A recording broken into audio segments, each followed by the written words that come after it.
-1. So ang sabi ko dun sa isang puti na nakasama ko sa isang gig, can you listen to this song? Yung guitar and piano, kasi pianista siya, ginawa ng piano. So may -1 ko, tinesting ko. Mas masaya to. Kasi kita nila yung dati eh. So yun ang parang nagustuhan ko. Sabi ko, try natin sa Philippine market. Baka naman nagustuhan ko. Para ibang ano naman, tema, ibang flavor. I'm glad they did. I'm glad you guys did. Ako na-enjoy ko talaga yan. That's what my favorite. Where did you put the difference meaning going into the talent? Yeah, hindi ko talaga alam. Kasi nasa linipan lang ako ng mga espiritu tapos ganito yung feeling. But I think it's more of a, yung, I'm driven by the rhythms rather than lyrics. So yung lyrics, umiiba lang. Pag nararamdaman ko yung rhythm. So yun talaga ako. Kaya minsan yung kanta, hindi pare-pareho. Iba yung feeling. Sorry, during the press, when you mentioned it, City G, hindi siya available, but then ito nga nag-show up.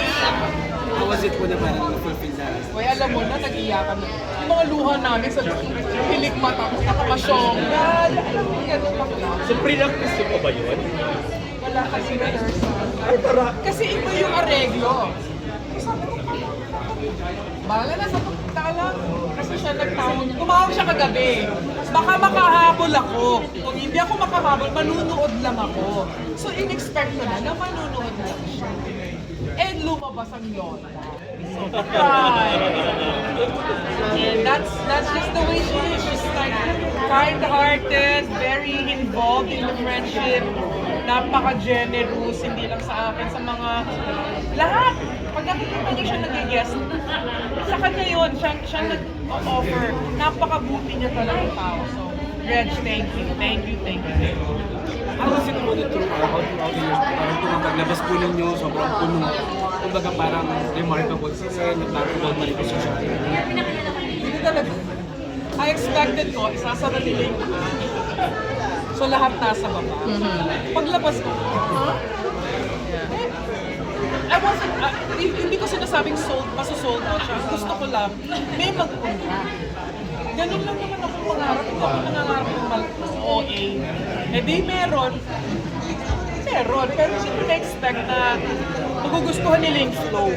Kasi minsan yung problema, yung flow ng line-up. Yung four songs na una, may silang dapat kada kanta yun eh. Sabi ko, hindi, bukuhin natin. Ha? Mahaba yun ah. Bukuhin natin. Magagalit yung mga yan. Pag ginawa mong menu,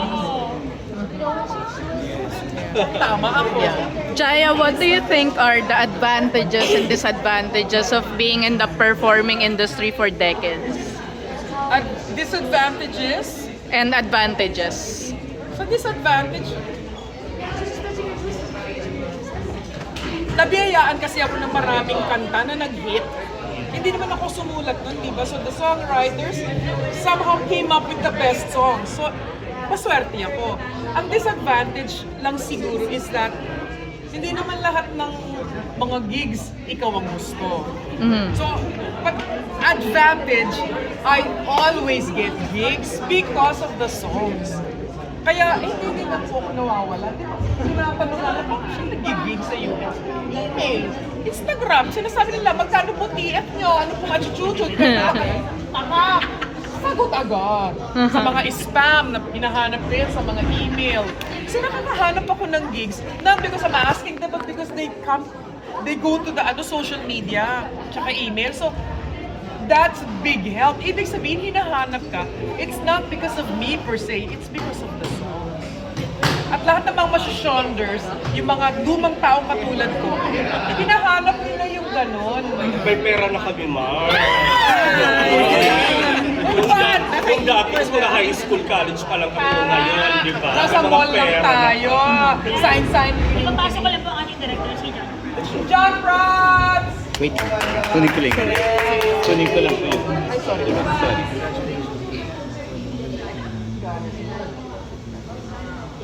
Pinramis ko yun, ayoko muna kayo. We all miss you. It was him. How was the collaboration pala? Hiniling ko po si John. It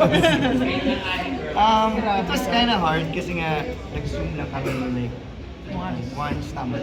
Tapos we had to Busy do to everything. eh. Hindi naman, pero Hindi, kasi nagtutour kayo eh.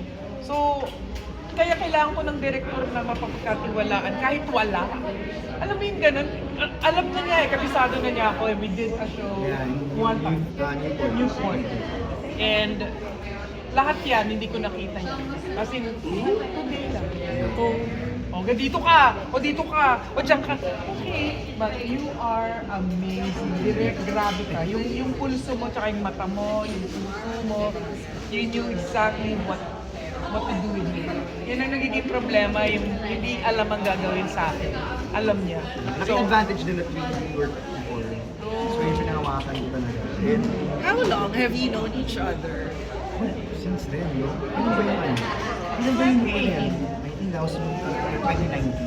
That's it. Pero syempre, showbiz, lahat magkakakilala naman, di ba? Kaya lang, not to a point where we work together. That's it. He became a director to my show. Tapos parang na-disappoint pa nga ako nung time na yun kasi talagang grabe yung hindi ko marinig yung sarili ko. Actually, tonight, nag-tinnitis ako. So, bakit naririnig ko lahat? Thank you, dear. Oh my gosh. Thank you Oh for my the gosh. In fairness, lumiyab ka sa True the Fire. Correct. Nakakala ko yung matis mo. Hindi, promise. I don't understand that song. Hindi ko siya talaga makanta ng Just when uploaded that song, so nagulat ako at nakakilabot kasi very rare din naman talaga na an artist makakuha, lalo na like, I don't know, yung standing ovation That was weird. from my He couldn't point of help it. view, parang nakakilabot siya na parang grabe, sobra siyang...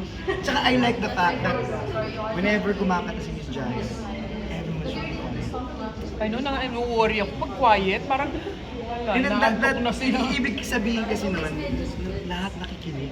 Lahat Ninanamnam namin. Ninanamnam. Kasi every after song, kasi parang ako rin nagulat ako parang, gusto ba nila?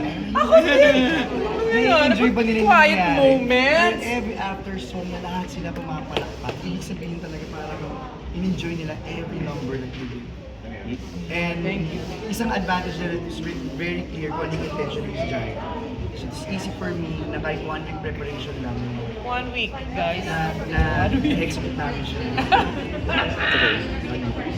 Direct, nakulangan kami. Kulang pa? Hindi ka sumayaw.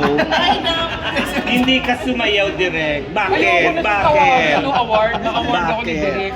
Siyempre gabi to ni Miss Jai. Ayan. Talaga, sabi nga namin ni Eric kanina backstage, nakakamiss siya. Nakakamiss yun. And naramdaman namin yun even the audience talaga na ending na eh. Pero they all stayed. Nagpa-party sila. Hirap ipa-party ng mga kaibigan namin ha. Yeah, Correct. mahirap. Medyo Uuwi na yan kasi magsisiksikan sa parking, mga gano'n. But Hindi they ka na all uwi na stayed. tayo, may pasok pa bukas.